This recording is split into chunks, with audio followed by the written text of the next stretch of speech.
Alors salut à tous et bienvenue sur Bouton Rouge. J'ai un souci, cette vidéo n'était pas du tout prévue. Mais comme vous vous en doutez avec le titre, l'actualité horlogère est riche et il faut savoir être réactif. Et réactif, Citizen l'a été, puisque, aussi étonnant que ça puisse paraître, encore une fois, ils ont décidé d'écouter leurs consommateurs et d'améliorer une nouvelle fois leur Citizen Tsuyosa, la montre la plus vendue de chez eux et qui a complètement relancé la marque, et il faut absolument qu'on en parle. Mais avant toute chose, si vous ne connaissez pas encore la chaîne, moi c'est Josh de Bouton Rouge. Ici, je vous parle d'actualité horlogère, d'unboxing, des montres qui me plaisent. Alors si le contenu vous plaît, n'hésitez pas à vous abonner et à laisser un like, ça me fait plaisir et ça aide la chaîne à grandir pour vous proposer des contenus toujours plus qualitatifs. Bon, je vais pas vous refaire l'histoire de la Citizen Tsuyosa, la montre qui a complètement relancé Citizen, un exploit commercial créé de toutes pièces pour les consommateurs pour venir répondre à la vague qu'a été la Tissot PRX. Citizen avait décidé à l'époque de créer la version japonaise de cet incroyable succès suisse. La Citizen Tsuyosa, première du nom, est très importante d'ailleurs pour moi, puisqu'elle a été la première montre que j'ai achetée en toute conscience et je l'ai portée au quotidien pendant quasiment 2 ans.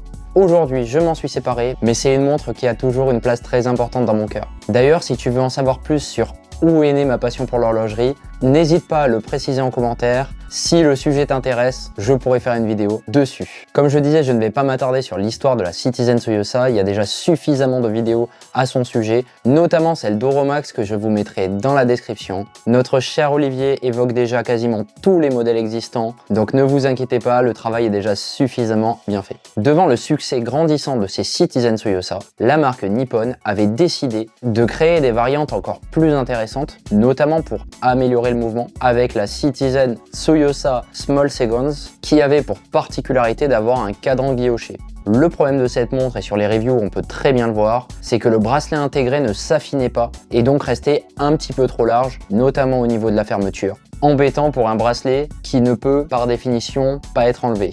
Mais l'intérêt principal de cette montre était le mouvement amélioré par rapport à la Citizen Tsuyosa de base, qui passait d'un Miyota série 8 entrée de gamme à un Miyota avec notamment 60 heures de réserve de marche, contre 42 heures pour la version classique. Un autre moment très important de l'histoire de la Tsuyosa, c'est quand Citizen a écouté ses consommateurs pour sortir des versions en 37 mm qui, selon beaucoup de consommateurs, représentaient la taille idéale pour une montre au bracelet intégré. Car on a tendance à dire que les montres au bracelet intégré taillent un petit peu plus large que leurs homologues classiques. Ainsi, pour ma part, j'avais une Citizen Tsuyosa jaune 40 mm et on peut dire qu'elle taillait plutôt comme une 41 ou une 42 mm. Mais revenons-en à nos moutons, là où Citizen fait très fort cette année, c'est qu'ils ont décidé d'allier le meilleur des mondes entre la Citizen Tsuyosa Small Seconds avec ce cadran guilloché et bien sûr le mouvement amélioré. Ils proposent différentes couleurs et sont revenus notamment sur des classiques avec la noire qui avait été un franc succès. Et bien sûr, là où ils font fort, et je pense que personne ne l'avait vu venir, c'est ce changement de bracelet. On passe d'un bracelet président assez ennuyeux à un bracelet jubilé, qui a l'air ma foi très bien réalisé, et en plus avec une boucle papillon, comme sur la Citizen Tsuyosa Small Seconds. Bien qu'en 40 mm, je ne serais pas étonné que Citizen nous les ressorte en 37 mm d'ici peu, et bien sûr avec d'autres couleurs. Car comme vous devez le savoir, Citizen sont très réactifs et quand un modèle fonctionne, ils sont très rapides pour sortir de nouveaux coloris. Là où ils font fort, c'est qu'à l'époque, ils ont voulu concurrencer la Tissot PRX et ça a très bien fonctionné. Sauf que depuis quelques temps, une nouvelle venue est arrivée sur le marché des bracelets intégrés, bien sûr pas dans les mêmes sphères de prix, mais elle a carrément cartonné. Il s'agit de la Rolex Land Dweller. Qu'est-ce qui a fonctionné dans cette montre? Elle reprenait à peu près les lignes de la Tissot PRX, et oui, une Rolex qui s'inspire de Tissot, on y croit, mais avait la particularité d'avoir un bracelet type jubilé, les chiffres 6 et 9 qui ne sont pas sans nous rappeler les Rolex Explorer